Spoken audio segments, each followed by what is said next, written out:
কোনোবাই খাই দিছে বোলে টকাটো তলচোন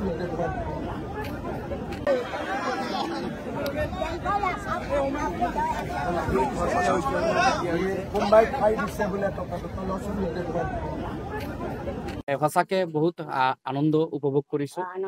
আজি যেতিয়া আমাৰ মানে কৰ্মী সন্মিলন চলি আছিল বিজেপি দলৰ, তেতিয়া মাতৃগৰাকীয়ে আমাৰ মাননীয় মুখ্যমন্ত্ৰী হিমন্ত বিশ্ব শৰ্মা ডাঙৰীয়াক তেখেত লগ ধৰিছিলে আৰু লগ ধৰি পেলাই তেখেতে কাগজ দিছিলে। আৰু যেতিয়াই আমাৰ মুখ্যমন্ত্ৰী ডাঙৰীয়া আহে, আমাৰ এই মাতৃগৰাকী আইতা সদায় লগ ধৰে। তাৰপিছত মিটিং টিটিং শেষ হৈ যোৱাৰ পিছত যেতিয়া ডিচি অফিচত ৰিভিউ মিটিং হ'ল, টুৰিজম গেষ্ট হাউচ আমি গ'লো, বিভিন্ন দল সংগঠনৰ লগত আমি মত বিনিময় কৰিলোঁ। তাৰপিছত যেতিয়া CM ছাৰ গুচি যায়, তেতিয়া CM ছাৰ হেলিকপ্টাৰত উঠা সময়ত মোক মাতি কিনে মোক ক'লে যে অৰূপ, এনেকুৱা এগৰাকী মহিলা মই যেতিয়া আহোঁ লগ ধৰে, বহুত অসহায় মহিলা, তো মই 50,000 টকাৰ চেক লিখি দি আছোঁ, আজি সন্ধিয়া গৈ তেখেতৰ হাতত দি দিবি, যাতে তেওঁৰ সমস্যাবিলাক সমাধান হয়।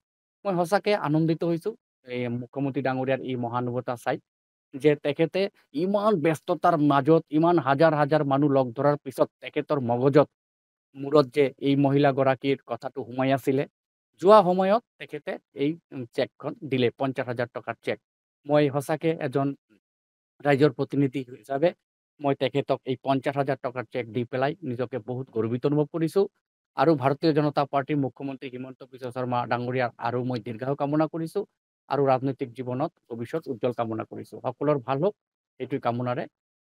আমাদের কোকাধারে আসছিল এবং আমি দেখা করছিলাম, তো উনি আমারে 50,000 টাকার চেক দিছে। উনারে আমি খুব ধন্যবাদ দিলাম।